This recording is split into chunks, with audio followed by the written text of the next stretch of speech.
Drum for the Song podcast. Hello, everybody. Today, this is another episode of Drum for the Song, and today's guest is Matty Roberts, which is a good digital online friend of mine that I've made recently, and he runs another set of drummer interviews, and it's called North Wales Drum Promotions. And if you like my show, you're definitely going to like his show. So this is a way that I can help Matt promote his show. He's had some amazing guests that I know you'll be interested in. So how are you today, Matty? I'm good, mate. How are you? I'm fine.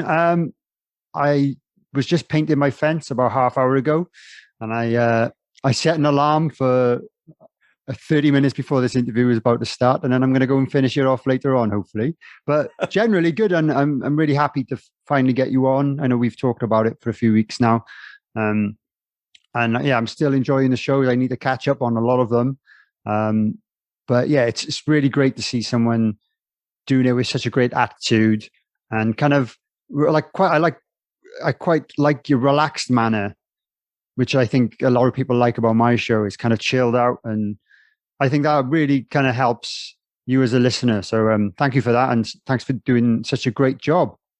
Oh, well, that's very kind. You know, it's very nice of you to say, and I think I have a similar delivery to you, as you've just said. It's very relaxed, and I think if you start off relaxed, and I don't know about you, I don't really have questions in mind when I write bullet points, and then the conversation goes where it goes. But if you're relaxed, I think somebody's more inclined to feel comfortable and open up a little bit more about whatever we're talking about. Yeah. I think, anyway.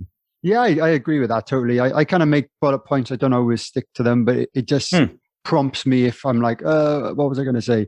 And, some guests are more prone to elaborate on things than others. Most of my guests have been great, so I can't complain at all. I've had some amazing guests. But yeah, I don't have a strict interview list of questions as such, but yeah, kind of how we normally start is kind of asking about your history with the drums, because I don't personally know a hell of a lot about you or your history with the drums. I've never seen you play drums or anything like that. So can you kind of briefly summarize how you first got into the drums to today, I suppose, where you've been doing in that time? Sure. Well, I started off, I don't know if it's considered young or old these days. I think I was about 11 when I started. And I know exactly when it was that, like that Thunderbolt kind of thing. And it was Live Aid for me. I was on holiday with my parents in Butlins in Pwllheli. And it was a baking hot Saturday. And I did not leave the TV from midday to midnight. I even watched as much of the Philadelphia one as I could. And it was drummers. I remember watching Steve White. Obviously, he was a young guy. He was 17 or 18 at that point. Roger Taylor, Quo, and I thought, I want to do this, And so from then on, I said to my dad, I want to play drums. My dad's a brass player. Cool. Oh no, you want to play brass? I said, no, it's not. And he said, well, look, I'll get you a book. So he bought me the Premier Drum Book, and I remember, and he said, when you can play the last page, I'll get you a kit. So I studied this book, and I taught myself to read, and I had a little practice pad, and it was about 12 months later, he said, right, play the back page. I played it, and to his, he stuck to his word. The day after, I got an old Rogers R360 kit, so that was the first kit, and then nice. And then from then on, joined. I don't look it anymore, but I used to have the hair almost to match yours, and I was into the heavier end of things. My old headmaster as well in primary school, he took me to see Judas Priest when I was 11. What? So that was my first. Yeah, you wouldn't get away with that anymore. No. And he took me to see, Thunder, so many bands. And he got me into playing with a little band with some friends of his, playing some Nazareth stuff and all kinds of Quo tunes. And then I joined a metal band, and drums has been it's been work ever since, really. I've done, I'd like to say I still do the heavy stuff, but I teach a lot as well. I do a lot of teaching for 2 local counties. I put clinics on as well. I've put clinics on for the last 3 years because up in North Wales we don't get much in the way of anything really. So I've threatened for a long time to put some clinics on, and somebody said, "Well, go on then, do it." So I thought, right, okay, well, I'll do it. So I put Steve White on, and we had for the first ever one. I think it was a Tuesday evening in December, which is a bad time of the year to do it. And we had about 120 people in for Whitey, and it was a great night. And then it's carried on from there. And then drumming wise, gigging wise, at the moment, I don't tend to do too well. Nobody's doing too much at the moment, but because I'm very much a reader and I like playing with click tracks, and I don't really do the rock stuff anymore. My last tour was with fellow Welshman. Probably most people won't be expecting this name, was Rydian. Do you remember Rydian from X Factor with the blonde hair? I do actually, yeah. So you're playing drums for him? Yes, that's been it. I've done quite a lot with Rydian over the years, and so it's been it's fun, you know. There's no rehearsal. You turn up, you read it, you go home, and it's always a good band as well. Very different from what you do. I'd like to say I could do that as well, but these days I'm not so sure, you know. But I don't know. But I get so I get so used to playing with click these days. I think I doubt my own sense of time these days if I wasn't with a click track, you know. I would have thought though, because you're used to playing to a click. I think if you were without one, you'd probably be really steady, I think. I'd hope so, but I'll be honest. I think I'd be a little bit nervous about it because it's like having a safety net, isn't it? You know, it's there. If you know you can play with it, it's cool. I've never played, apart from the odd. I've done a few covers gig where the few of the tracks were on click because there was a backing track involved. Sure. But otherwise, I've never played a live show to a click, and I would be really uncomfortable in that position because I've never done it. I'm sure I would get used to it. And I've obviously done a lot of studio work to clicks, and I'm comfortable practicing to clicks. But playing live with one is something I've not done. I've never been in those kind of bands. I suppose that they've all been fairly rock and roll-esque bands that need the movement, if you know what I mean. Absolutely, yeah.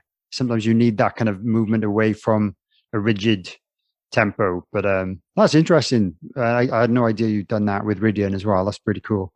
Yeah, it's you know, it's a fun gig, and people think, oh gosh, it's just classical, and it's not just classical stuff with him. I mean, in the past we've opened up with an Elbow song. We've had a bit of Ed Sheeran in there. I bet Ed Sheeran has not been mentioned on your show yet, has he? But you know, no. Sorry, I've spoilt it now. No, he has.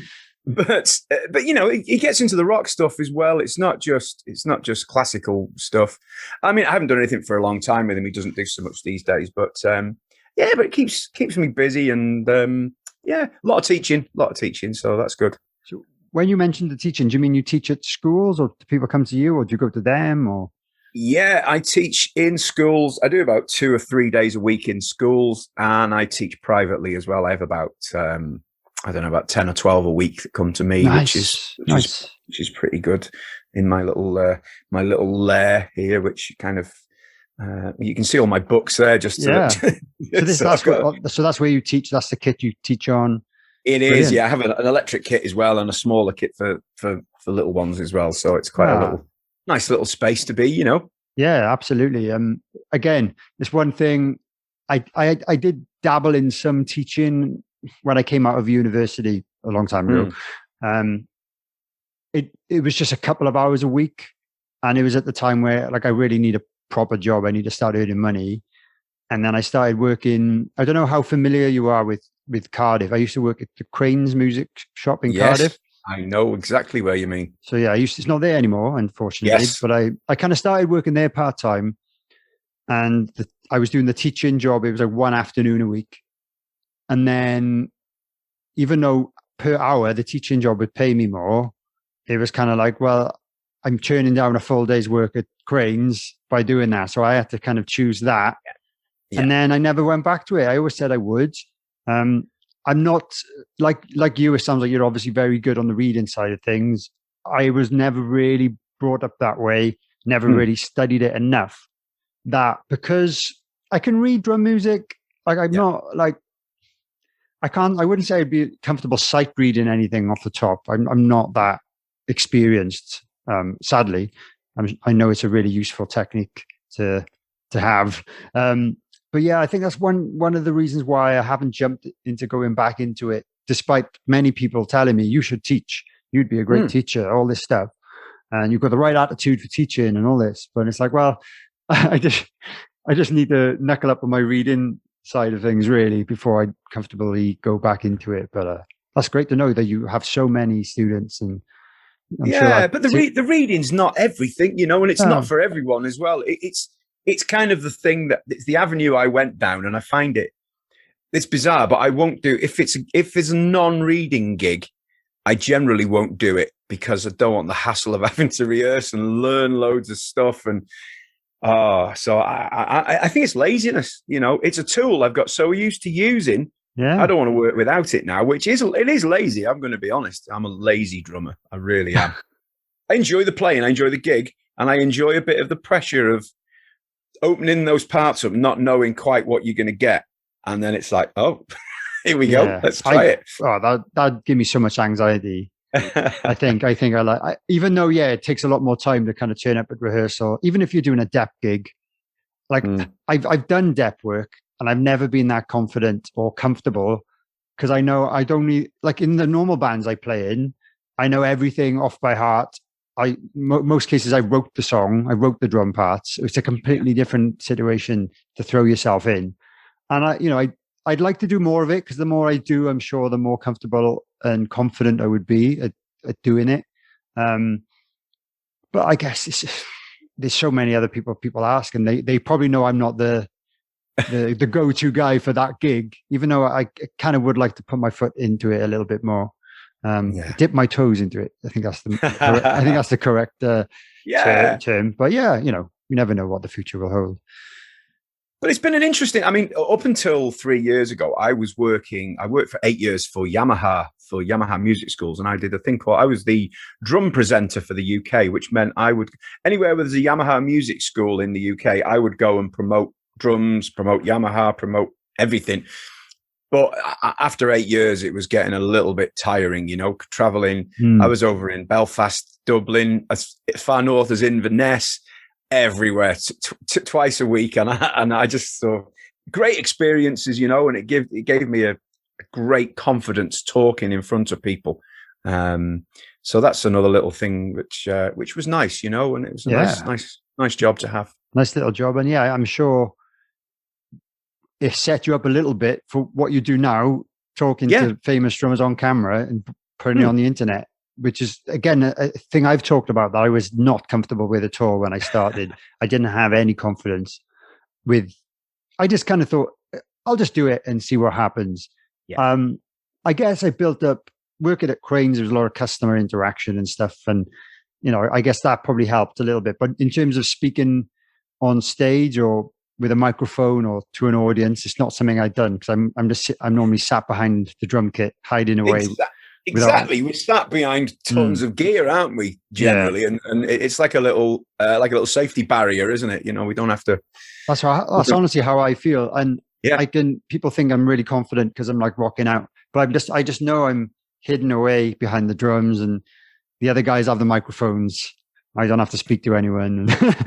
I don't know. I just do my thing, but that's a cool job, and I guess you got to know.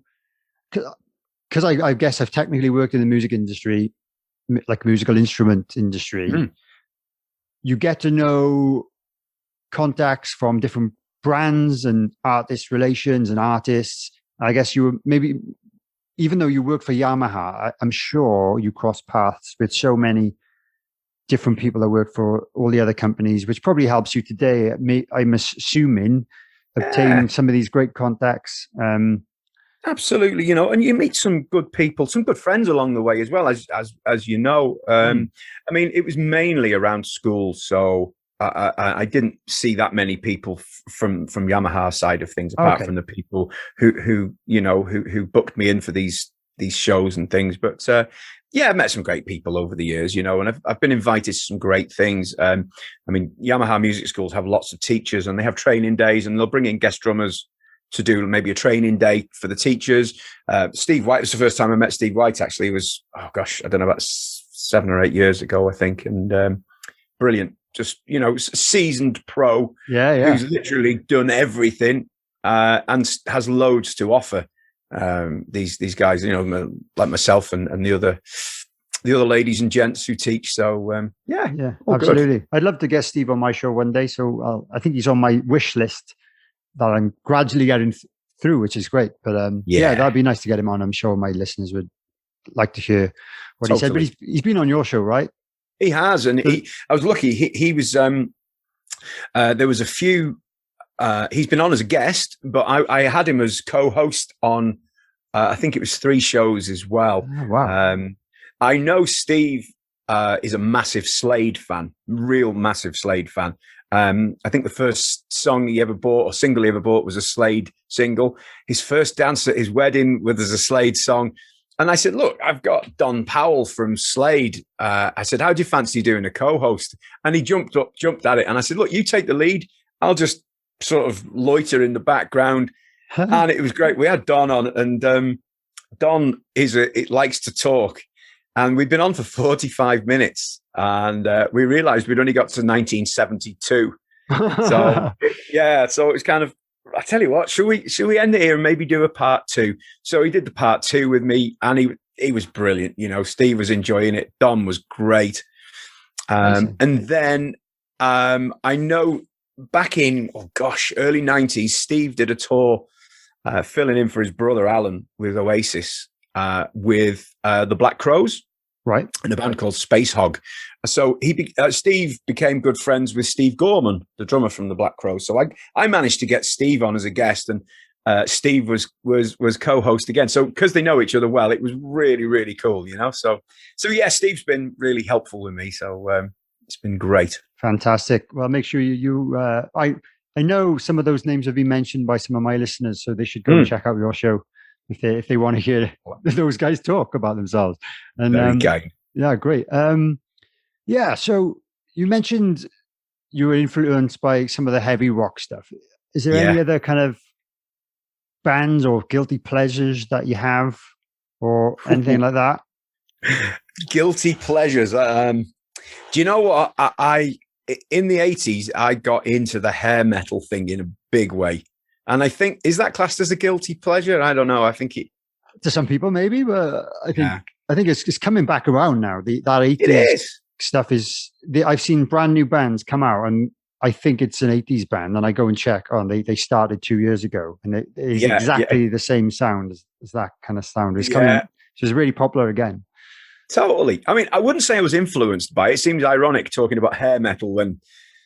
Anyway, but I used to love Motley Crue, early Motley Crue, stuff like that, which was still fairly heavy, let's be honest. Yeah, oh yeah. I remember when Appetite for Destruction came out, it's just like, wow, Guns N' Roses, so that is probably my guilty pleasure-ish. But I just love, I'll listen to so much stuff. And the thing that today, I look back and sort of shake my head a little bit.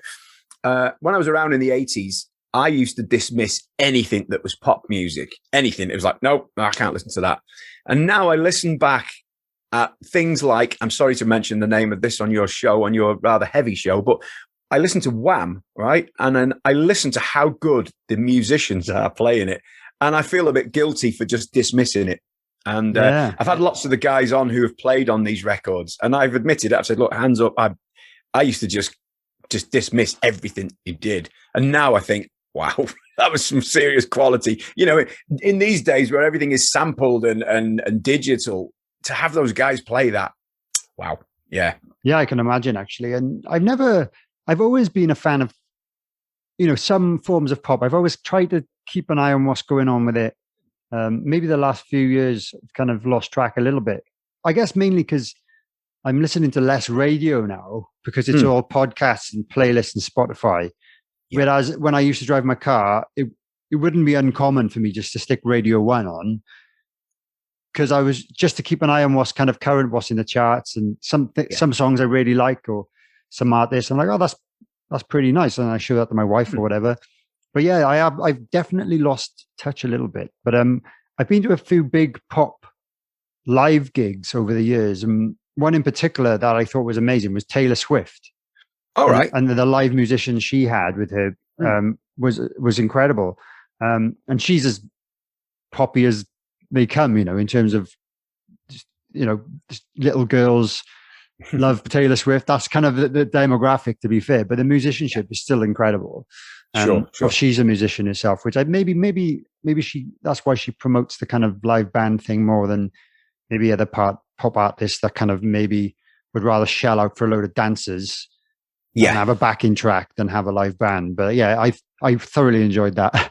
So yeah, you should never dismiss pop just because it's pop music, because there's some good music there to be found. Yeah. Absolutely. And I regret it. I really do. And I mean that. I think, oh man, what an idiot. What did I know? Nothing. And back then, like you mentioned, some of the absolutely classic era of music then. It's difficult for me because I look back at it retrospectively. I was only born in 86, so I kind of missed that, and I was brought up with 90s stuff. But luckily, the 90s is, even though the cheesy pop stuff, there was some terrible music. I think a lot of it is coming back around again now, and people are realizing it was actually quite good. I don't know. Cool. I don't know. Whatever. But let's kind of go back to your show then, really, and start kind of talking about the show. When you decided, I presume it was maybe something to do with the COVID outbreak that maybe prompted you to start, maybe, like me, or it was. I was I'd be teaching and gigging and doing it, and of course that kind of went by the wayside because, well, as everything closed down. I managed to keep teaching via Zoom. That's cool. So I kind of got my head around the technology a little bit. So that prompted me to think, well, okay, well, maybe I could do something, I have my Facebook page. The North Wales Drum Promotions was purely drum clinics. So I thought, well, I'll try and keep the interest on there by maybe doing one or two interviews. That was all I thought I was going to do. So I started off with guys that I had done clinics for me. And then, because I thought, well, they'll hopefully know I'm genuine. And I got that. And then you can't, it's like a bug, isn't it? You kind of get into it, and it's a buzz when you're going to release a new episode. And it's sort of grown and grown and grown. And I'm happy about that. It's a good thing. It becomes a challenge to see who you can get. You keep going bigger and bigger and bigger, and it's like, well, how far can we go with this? Well, I think you started pretty big, I find, and it was when I first discovered. I'm trying to think what the first one that I discovered. It might have been Nico. It might have been that right. one. Oh yeah, that was a fairly, in grand scheme, that was fairly recent. I think Nico McBrain was, I think it was February time when I interviewed Nico. Yeah. Maybe not then. It might maybe be. I don't know, but I remember that was the first one I watched in its entirety. I think it was on YouTube, because I know you've got them on audio as well right now. So yes, I have them on. I have them on Spotify and Apple Podcasts as well. That's what most people use, to be honest. So that's all you need. But yeah, so I think at the time it was just YouTube at the time, maybe, I don't know. And a lot of people have been saying, "Oh, get Nico on your show," and I'm like, it's not as easy. It's like I can't just click my fingers and get the drummer of Iron Maiden on my podcast.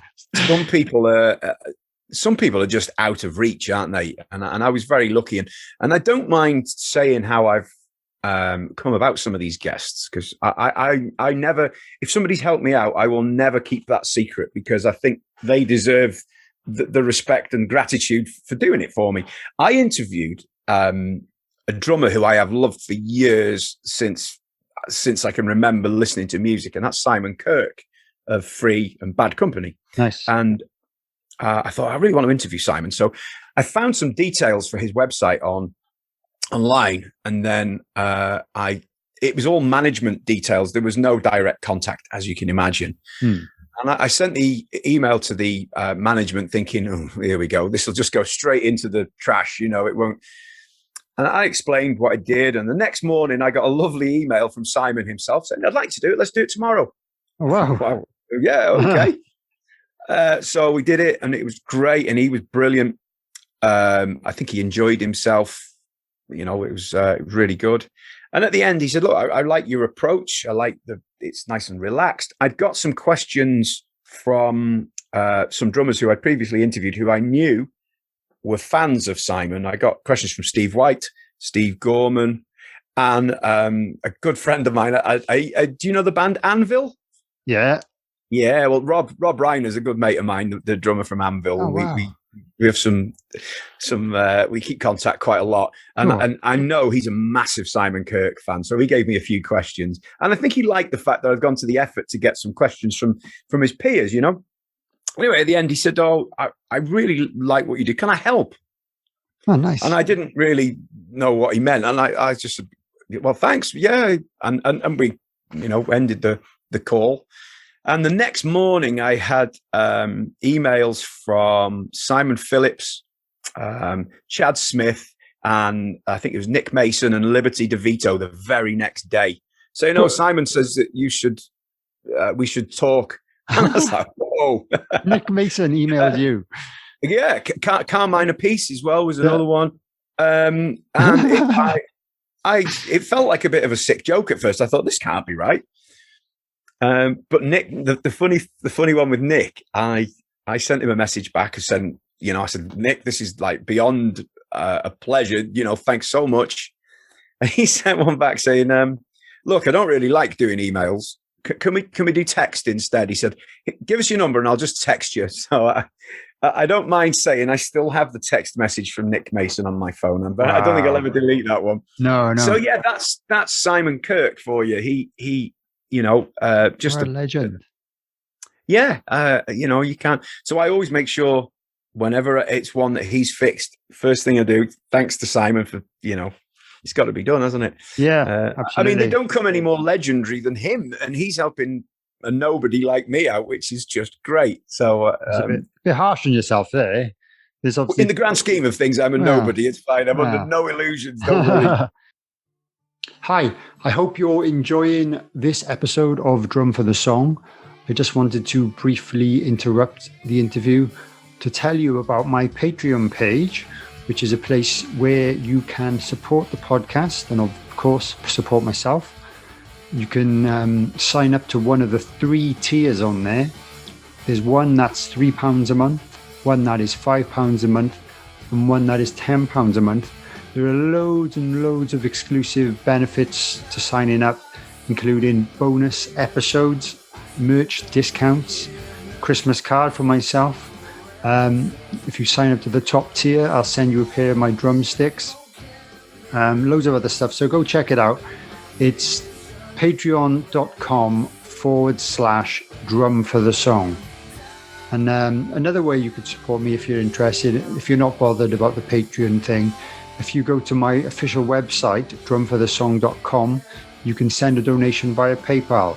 So, yeah, thanks for watching this and enjoy the rest of the show. Drum for the Song podcast. But people like the show, and obviously it's, like you say, it's growing, and it's only growing because people like it. People are choosing to follow you and subscribe to your channel because they like it. I hope so. Yeah. Well, I think I like it. I hope so, because that's how I justify it to myself. Yeah, you know, I'm sure you're probably noticing you get more views per episode gradually now compared to when you started. And I guess that's just showing that it is growing. It's a slow, hard grinding process, I found. It is. Sometimes you'll have an episode coming out with like a megastar drummer, and it doesn't get as many views as you think, and that's down to algorithms maybe not working the way you want them to, or maybe they don't push it, whereas other drummers do push it for you as well on their channels, or one particular drummer isn't on social media, but even though he's a big name, he doesn't have social media, or that's tough. or he just uses Twitter and doesn't use Facebook and Instagram, and, you know, things like that. You're limiting how many people are going to find them. And I notice you do the same as me. You kind of plug yourselves on some of the drumming groups, community groups. And I thought as soon as I started joining them, oh, this will be easy now. There's 100,000 drummers in this group. And then it only allows like 50 people to see it, maybe, I don't know. And then you got like 5 likes and you're like, this is the drummer from Black Sabbath, And, and it's just weird how it works. I think it's Facebook kind of just, I know. They don't want people to go away from Facebook. So if you've got a link or you're telling them to go and check something out, they just kind of restrict the reach, unfortunately. And it's something that I've never broken through. I've tried a few sponsored ads. They've never really worked for me. No. So it's one thing that you must feel the same as me. It's really, totally. Fairly kind of heartbreaking. And it feels like it's something just pushing, it's not allowing you to kind of break through to kind of, obviously I'm not expecting to be the most popular podcast, in music, but like, it'd be nice to be, it'd be nice to be, in the top 100 or something, Of course. But it's really difficult. And maybe there's other ways of marketing it. The problem is I see a lot of, I think to me, they look like kind of spammy accounts that are trying to sell you some marketing, promote your podcast, blah, blah, blah, blah. Pay us this amount of money, we'll guarantee you this. I'm like, well, I've never taken the risk and kind of spoken to one of those people because it just seems like a scam to me. But maybe there is some legit people out there that can help promote and market it properly through the proper channels. And I don't know. But whichever way, I always think this is kind of a legacy that will always be there, but both to me and to the people who I've spoken to, Absolutely. I try and keep it. I will talk to anybody really. I don't stick to genres. I know you've had a lot of the rock and metal guys. I have as well, but I'll try and, for example, the one I think it was last weekend was Depeche Mode's drummer, Christian Eigner, who I looked on YouTube. And I seriously, I could not find an interview that he's done anywhere. I looked on podcasts, I couldn't find one. And I have to say that another friend of mine, great British drummer, touring drummer, Steve Barney, he's a good friend of mine, and he's helped me out with a lot of his friends as well. He said, I'll see what I can do. And nice. He's managed to get me Woody from Madness, Christian Eigner, Brooks Wackerman, he got for me. He toured with Brooks back in, I think it was 94 or 96 when he was with Suicidal Tendencies. So, wow. Yeah. I have had help from people, as well as doing a lot of work on my own, trying to find my way, as it were. But they're there forever, aren't they? Yeah. And eventually they're going to get, I don't know about you, but you'll see how many views they've had. And then you'll go, oh, okay, not many. And you'll go back in a few weeks' time and you're like, wow, where did that come from? Yeah, sometimes I get surprised. If it's not ones that I've been plugging recently, and someone's discovered them somewhere, and I guess it's remarkable. And like you said, if it's a drummer that hasn't done many interviews or any at all, I guess they're probably more likely, if the fans of the band cotton onto it, it's going to be like a bigger deal than a guy who maybe does a Facebook Live every week and has done interviews for the last 30 years quite openly, and there's stuff everywhere. I guess there's less of a big deal then. There's nothing left to say, is there? Yeah, you're just kind of hoping someone might find yours before they've discovered all the other ones. But yeah, I guess that's part of the art of making the conversation a little bit different or getting something new out of it. Or I guess that's what I'm working on. Every week I do it. I've never had any of this training and journalism. It's something that, I'm not a journalist. Like, no way. And I'm sure you're not either. But it's just conversational and it's good fun. But so you've obviously you've just mentioned some of the guests you've had already. What are there any particular stories that kind of stand out to you that you were kind of wowed by, or funny stories or anything like that? There's one, and it was with Chad Smith. And I have to say, when I interviewed Chad, that's probably the only time I've been nervous. When you send the Zoom link and you're waiting and it says, Chad Smith has entered the room, and you're thinking, is this really going to be Chad Smith? and the next thing, it was obviously him. And I mentioned about Simon Kirk, and he said, "Oh, he's a great guy." He said, "I've had to go out for dinner with him," and he said, "I did a double drum off thing with him in." So I can't remember where he said it was with, and he said, I kind of play quite a loud drummer, quite loud. And I said, yeah, I get that. And he said, I don't know what the song was. He said, but somebody asked Simon Kirk at the end of the thing, what's it like playing double drums with Chad? And excuse the language in this. And he went, playing drums with Chad Smith is like trying to piss up the Niagara Falls. That's what like, which I just thought was great. Yeah. But one of my favorite interviews was with Tommy Clufetus. Tommy, obviously, when Bill Ward had health problems and what have you, he played for Black Sabbath, did the Final Farewell tour and everything. Great drummer. And again, Tommy doesn't do interviews apart from 2 or 3 minute interviews for maybe, I can't remember who supplies his drum heads, but Evans or Remo. He would do something just to, a short promotion. And again, Steve Barney came through on this one. He said, look, I'll get you Tommy. And he was great. And he spoke in depth about COVID. And he said, as touring drummer, he said, we're prepared for this. He said, because when the tour stops, the money stops. He said, we don't all play for the Foo Fighters or AC/DC where the money keeps rolling in. He said, we learn to, he said, my wife's not buying Gucci bags. She's not doing that. He said, we have to buy the essentials. And he was great. He spoke so much sense. He was fantastic. He really was. I think I watched that one. He seemed really open and just cool. Yeah. And he looked cool as well.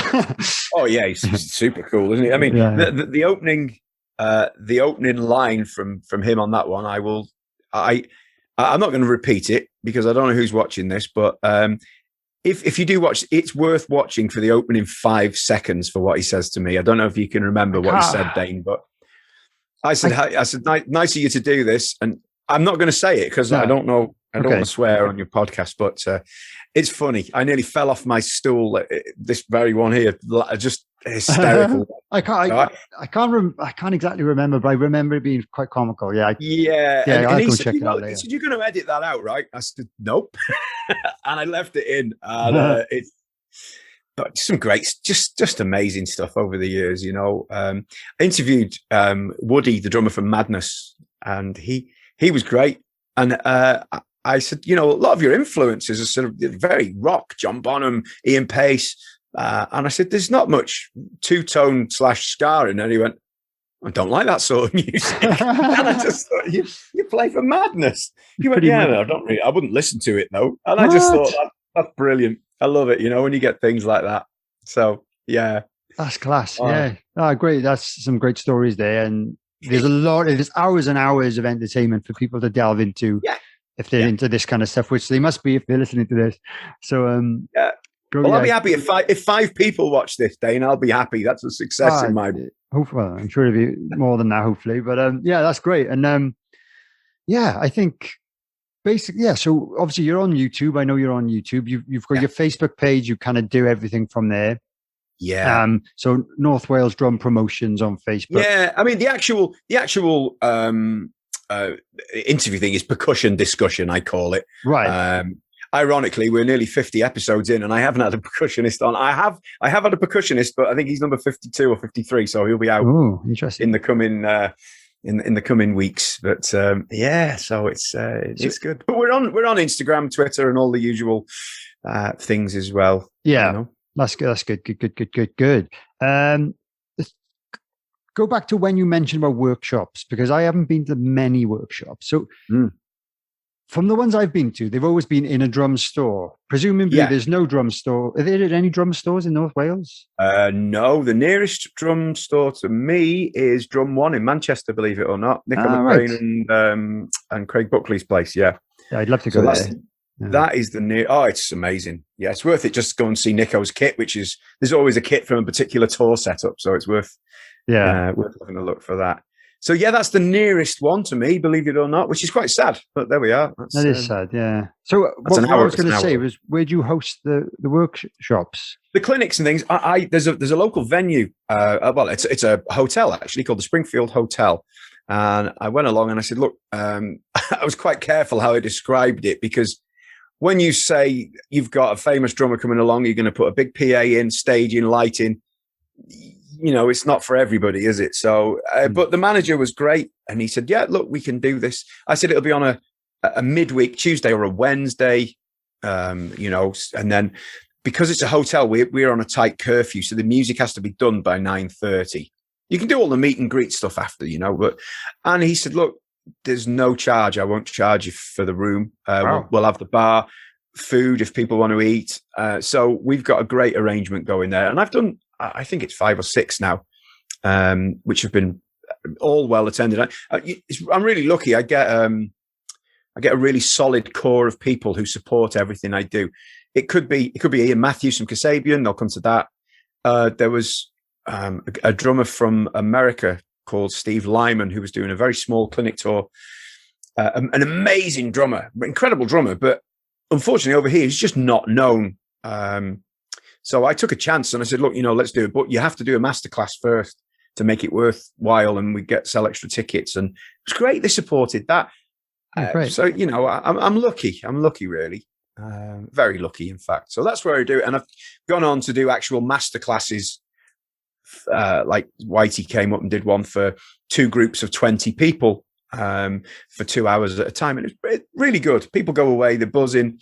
They've sat for 20 minutes in front of a legendary drummer who's answered the questions and helped them with all sorts of technical stuff. And so I like to think I'm doing a little bit of good in the area, And it's, absolutely. It sounds like, I don't know what they do without you. If there's drummers around, there's no one else. Well, so, I guess someone needs to organize those kind of events to make them happen. It's always a risk. I think there's always an element of risk, You can always, I don't aim to make, well, I'd like to say I aim to make money. I don't often do it. As long as I break even, then that's cool. I don't mind it too much. So, there's always the risk that you might lose, 100 quid or something, and then you must question. Takes the shine off. Yeah, absolutely. Yeah. I guess where I live, like I'm about 30 minutes out of Cardiff, more kind of valleys. But like, there's always been stuff like that going on.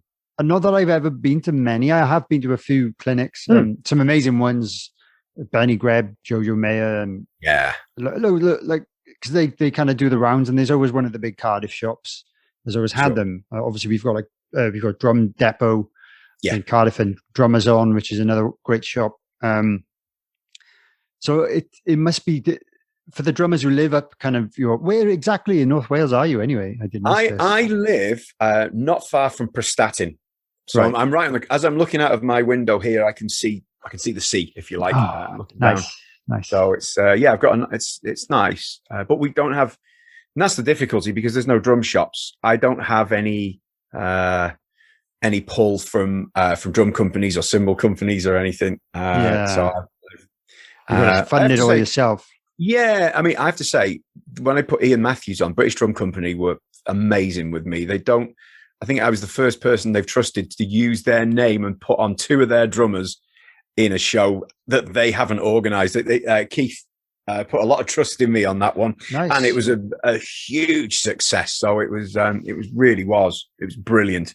And they brought along some of their snare drums and some stands and made it look really cool, and it was great. It was really good. So excellent. I've still never hit or heard a British Drum Company drum in the flesh, and they do look in in the videos. They sound very nice in videos.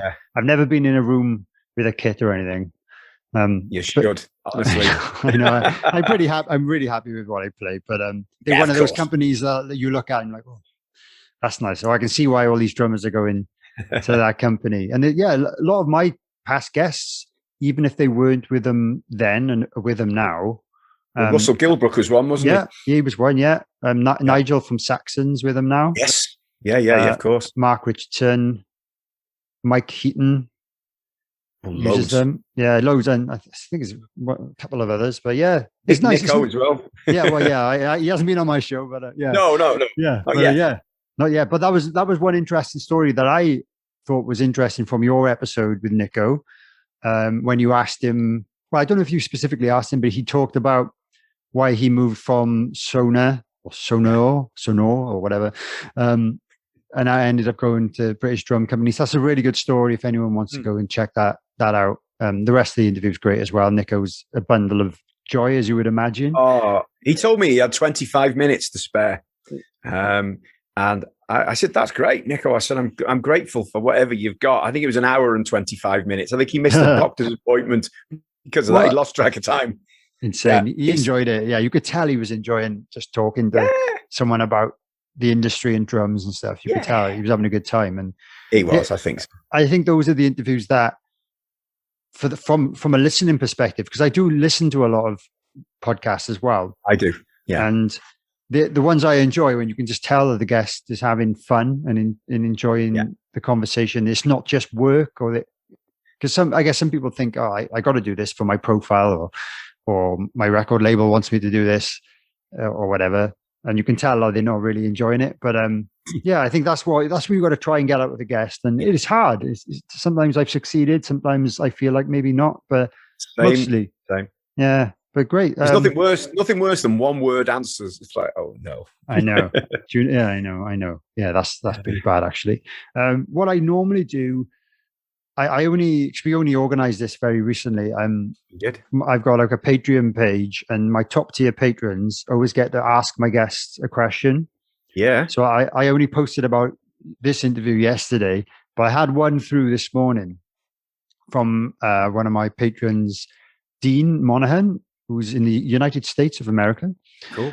And he's always gone on to me about this guy, and I can never pronounce his surname because I don't know if I'm slightly dyslexic or something. Have you ever asked Vinny Caliuta? I don't think that's who you say it. Caliuta, yeah, that's it. Yeah, yeah, it was that. Okay, that's good. Yeah, have you ever tried getting him on your show? Because I know he really wants to hear an interview with him, and I haven't tried myself. I haven't, and I'll be honest, I'd be really nervous having him on because he's done everything, hasn't he? And he's so incredible. And I wonder, would my questions be good enough? Does that make sense? I would work. And I've loved the stuff. I mean, Vinny, from Sting to Megadeth to Frank Zappa. I mean, you don't get any more extreme than that, do you? There's everything in there. And I know I've got friends who know Vinny very well, who've toured with him, but I couldn't ask them to. I don't know. I'd feel really uncomfortable asking somebody to. I know I've got ways in, but I don't know. Steve Gadd is the same. I've got friends who are friends with him, and I'm just. Ooh. I agree. I think I would be slightly intimidated by the fact that am I even worthy of being able to talk to these guys? And am I going to sound intelligent enough? Yeah, I know what you mean. Like, am I really going to feel worthy and interesting to them with the knowledge and experience and how good a player those guys are? Yeah. I have nothing in common with that myself. Whereas if I'm interviewing a guy an amazing player in a touring like rock band, at least I'm in a touring rock band. I've got something similar. You've got stuff in common, yeah. We've got stuff in common, and but like people like Vinny, he's, like you said, he's played for Megadeth. Obviously tours the world and has done. Like, I've listened to his show. He's got his own show. I don't know if you've heard that. His and yes, I have.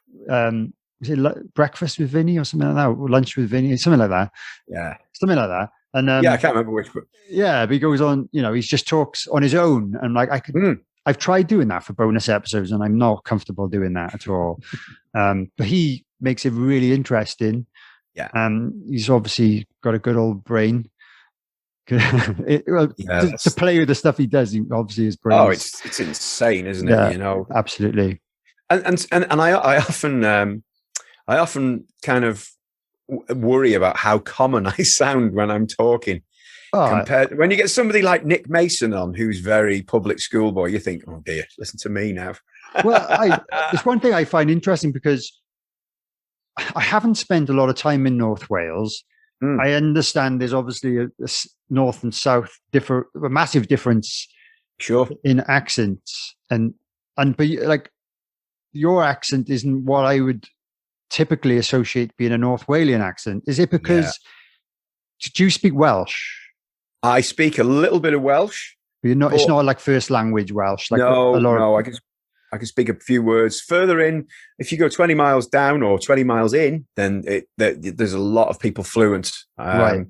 But part of my accent, I think, if I'm looking out over the water now, if I look slightly right, I'm looking over Liverpool and Wirral.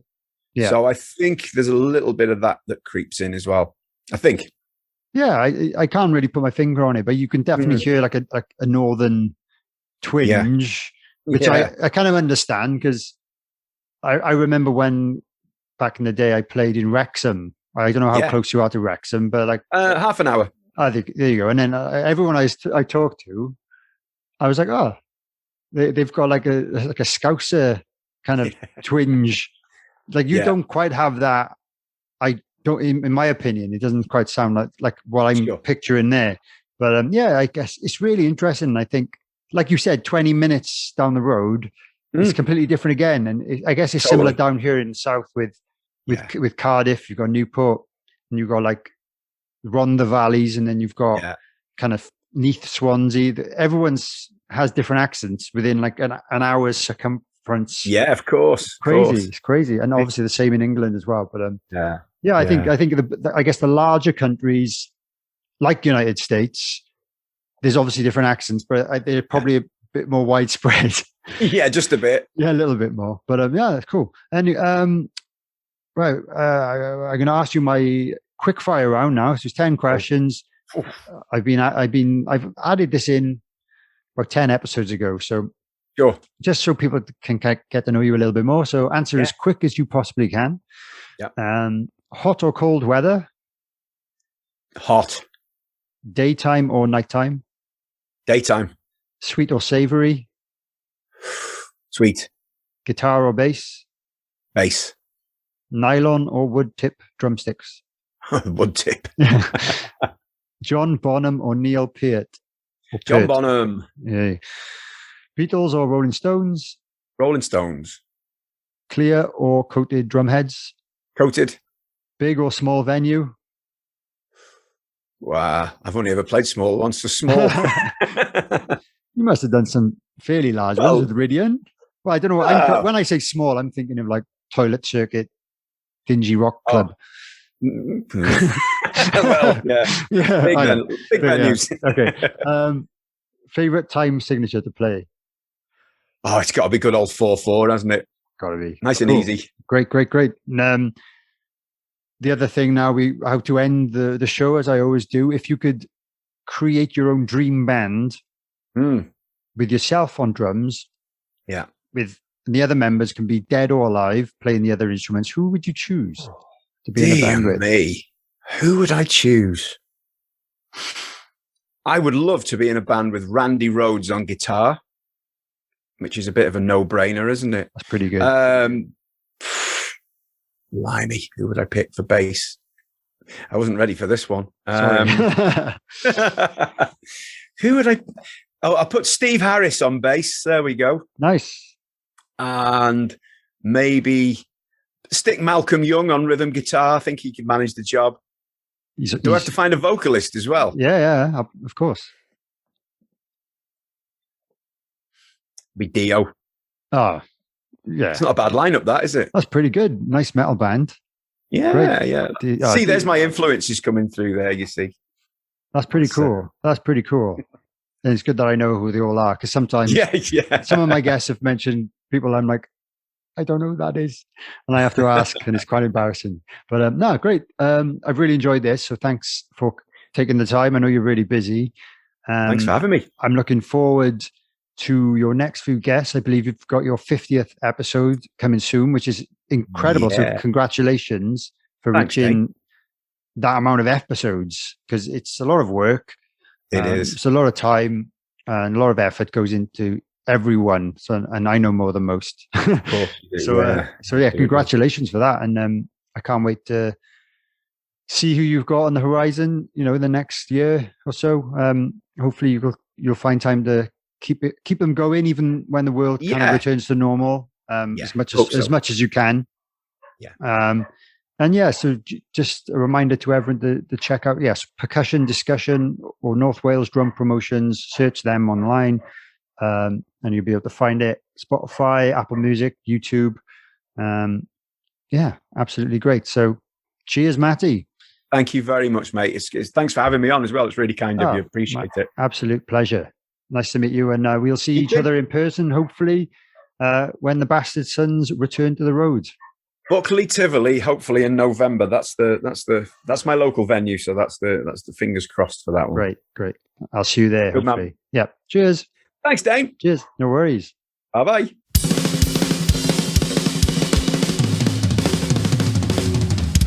Drum for the Song podcast. Thanks for listening to this episode of Drum for the Song podcast. If you've enjoyed this, please consider liking the video and subscribing if you're watching on YouTube, or subscribe and follow wherever you get your podcasts. If you could leave me a review or comment, that would be fantastic too, as it helps other people discover this show.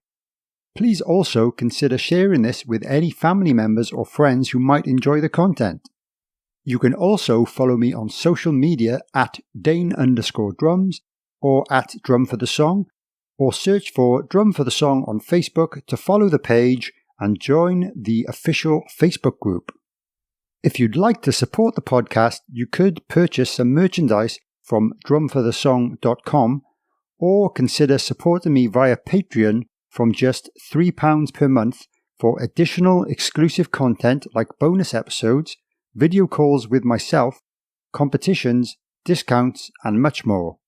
Any additional support is always greatly appreciated, but I would like to give extra special thanks to my top tier Groove Master patrons, whose names are listed in the description below. My name is Dane Campbell, and thanks so much for watching or listening this far. If you're a drummer, don't forget to drum for the song.